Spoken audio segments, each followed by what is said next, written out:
Wa qala al-musannif rahimahumullah wa nafa'na bihi wa bi urumi fid dharain amin radhiyallahu ta'ala anhu wa arda.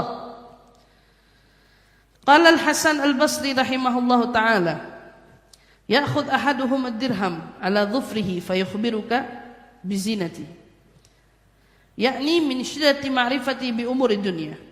Qala walau sa'altahu an syuruti at-tahara was-shalah lam ya'rif syai'an minha intaha. Al-Imam Al-Hasan Al-Basri beliau mengatakan nanti akan ada seseorang di antara kalian yang dia itu pinter banget ngambil uang dari kantongnya, dari mana.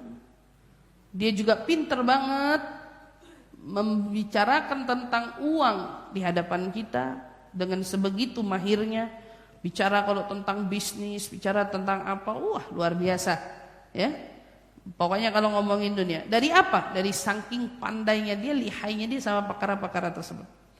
Wah kalau bisnis tuh begini, naikin marketing tuh begini, kalau ini begini, pintar banget pokoknya. Kalau ngomongin dari strategi itu, kata Imam Hasan Al-Basri, itu akan kamu temukan orang-orang seperti itu. Tapi ada tapinya.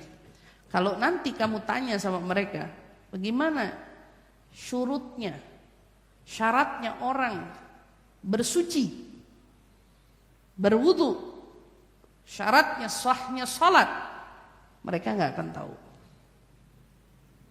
Yani ada zaman sekarang orang kalau mau ngomongin tentang urusan kesuksesan duniawi, ya, bagaimana caranya mengembangkan diri, potensi diri, mengembangkan usaha dan lain sebagainya. Wah itu kamu bisa lihat di mana-mana, di platform manapun.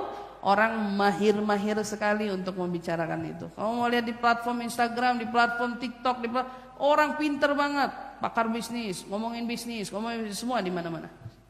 Tapi yang jadi pertanyaan, tanya mereka hukum taharah, hukumnya istinja, hukumnya wudu, hukumnya sholat, mereka pasti tidak bisa jawab. Kesimpulannya bil jumlah fal jahl ra'sus syurur. Diingetin sama Habib Abdullah bin Husain bin Tahir, ingat ya, kebodohan itu adalah puncaknya segala keburukan. Bahkan bukan hanya puncak keburukan, tapi dia puncaknya malapetaka. Malapetaka di dunia, malapetaka di akhirat. Itu orang kalau sudah bodoh dalam urusan agamanya. Jadi kalau udah bodoh sama urusan agama, berarti dia menguasai ra'sus syurur. Puncak, kepala dari keburukan dia punya. Wa ra'sul balaya, puncaknya malapetaka dari urusan dunia sampai urusan akhirat. Masya Allah, tabarakallah. Maka kita perlu menjaga. Jangan sampai ya kita ini salah langkah di dalam mencerdaskan diri. Ya, cerdas itu baik, paham untuk segala sesuatunya baik, tapi untuk apa paham ini paham itu kalau nggak paham tentang hukum perihal hubungan dia sama Allah, nggak paham hukumnya bagaimana bersuci, urusan perkara wudu sampai hari ini, ya, sampai hari ini masih bekelit urusan lipstick, make up dan lain sebagainya, masih.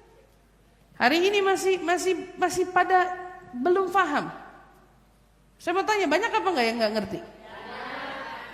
Kalau kita lihat ke orang wudu aja, dia enggak paham. Dia enggak paham. Belum lama ada seorang tokoh publik, ya, sedang membanggakan wajahnya seolah-olah wajahnya ini tanpa riasan make up. Padahal jelas-jelas mukanya make up semua. Dia mau banggain eyelinernya, dia mau banggain lipstiknya deh. Ada netizen polos nanya, maaf deh itu kalau wudu gimana ya? Kalau ibaratnya kalau wudu itu gimana? Itu masuk air wudu atau enggak atau apa? Lihat jawabannya yang ngarung ngidul itu. Kenapa bisa ngarung ngidul? Karena nggak ngerti, maka nggak bisa jawab. Jadi begitu ada orang ya. Jawabannya, makanya saya pakai waterproof. Lah. Kalau dia ngerti hukumnya dia tahu. tahu. Lo justru kalau orang mau wudu nggak boleh pakai make up waterproof. Betul kan? Lo justru orang nanyanya, itu gimana wudunya? Malah jawabannya, makanya ini semua make up waterproof. Tenang aja, kalau wudu nggak akan ada yang perlu dikhawatirkan.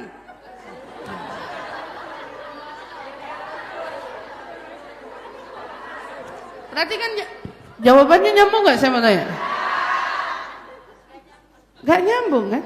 Nggak nyambung. Nah, kita sedih dengan keadaan yang semacam itu. Dan inilah yang diingatkan oleh Al-Habib Abdullah bin Husain bin Tahir. Kamu akan temukan orang begitu intelek, begitu sangat memahami banyak hal, paham ini, paham itu, tapi jangan pernah dengan mereka kamu berani sekali-sekali bertanya tentang hukum Al-Quran, bertanya tentang hukum fikih, bertanya tentang hukum-hukum perihal agama, karena mereka nggak tahu tentang itu semua. Mereka nggak paham. Tapi itu menjadi renungan kita. Jangan sampai kita ini dibekali banyak pengetahuan, tapi justru pengetahuan yang paling penting yang berkaitan dengan agama kita nggak paham. Semoga Allah berikan kepada kita tuntunannya. Insya Allah kita senantiasa dikelompokkan oleh Allah menjadi orang-orang yang memahami agama kita dengan sebaik-baiknya. Insya Allah, amin amin ya rabbal